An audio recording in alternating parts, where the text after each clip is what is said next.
হঠাৎ টাকার প্রয়োজন হলে একটি আমল করবেন, আল্লাহ পাক রব্বুল আলামিনের কাছে ইয়াকিনের সাথে আমল করে দোয়া করলে আল্লাহ পাক রব্বুল আলামিন আপনার সম্পদের ব্যবস্থা করে দিবেন।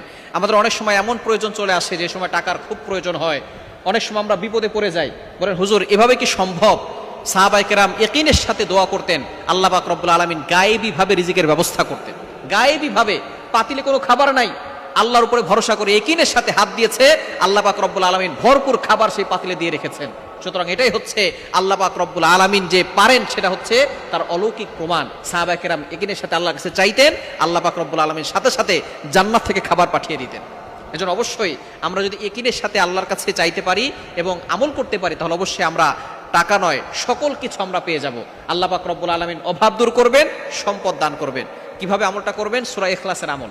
সূরা ইখলাস পারেন এমন কোনো ব্যক্তি এখানে নাই। সূরা ইখলাস পবিত্র কোরআনুল কারীমের 112 নম্বর সূরা। এই যে আল্লাহ পাক রব্বুল আলামিন চমৎকার একটি সূরা দিয়েছেন, ছোট্ট সূরা, তবে ফজিলত অনেক বেশি। নবীজি সাল্লাল্লাহু আলাইহি ওয়াসাল্লাম জানিয়ে দিয়েছেন, যে ব্যক্তি সূরা ইখলাস একবার পড়বে, আল্লাহ পাক রব্বুল আলামিন 10 পারা কোরআন শরীফ পড়লে যে সওয়াব হয়, সেই সওয়াব তার আমলনামায় দিয়ে দিবেন। 3 বার যে ব্যক্তি পড়বে, 1 খতম কোরআন পড়ার সওয়াব।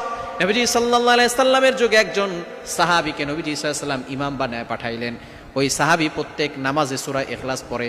সাহাবীরা নবীজির কাছে অভিযোগ করলেন, ইয়া রাসূলুল্লাহ, ইয়া হাবিবাল্লাহ, আপনার সাহাবী প্রত্যেক নামাজে সূরা ইখলাস পড়ে। নবীজি বললেন, কেন পড়ে? সে বলতেছে, আমি আল্লাহকে ভালোবেসে পড়ি। নবীজি সাল্লাল্লাহু আলাইহি সাল্লাম বলেছেন, এই ভালোবাসা তোমাকে জান্নাত পর্যন্ত পৌঁছে দিবে। সূরা ইখলাসের ভালোবাসা জান্নাত পর্যন্ত পৌঁছে দিবে। সুতরাং এই সূরা ইখলাস কতবার পড়বেন? 41 বার পড়বেন। প্রথমে আপনি 3 বার দুরূদ শরীফ পড়বেন, ওযু করবেন, ওযু করে 2 রাকাত নামাজ পড়বেন। এরপরে আপনি প্রথমে 3 বার দুরূদ শরীফ পড়বেন, সূরা ইখলাস 41 বার পড়বেন, আর শেষে আবার 3 বার দুরূদ শরীফ পড়ে আপনি আল্লাহর কাছে দোয়া করবেন। আল্লাহ পাক রব্বুল আলামিন সূরা ইখলাসের কারণে আপনার সকল অভাব দূর করে দিবেন।